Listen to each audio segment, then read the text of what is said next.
2014 through 2018 Nissan Rogue Key Fob here. I'm going to show you how to change the battery. I already just did this. I bought 2 of these. It's not much more expensive to get a 2-pack.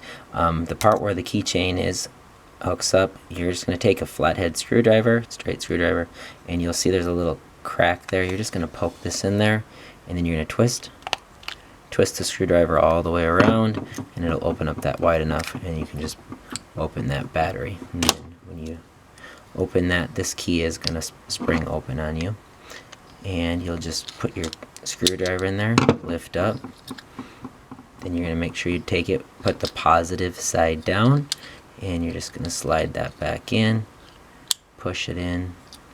You're going to take your key cover, and you'll just squeeze.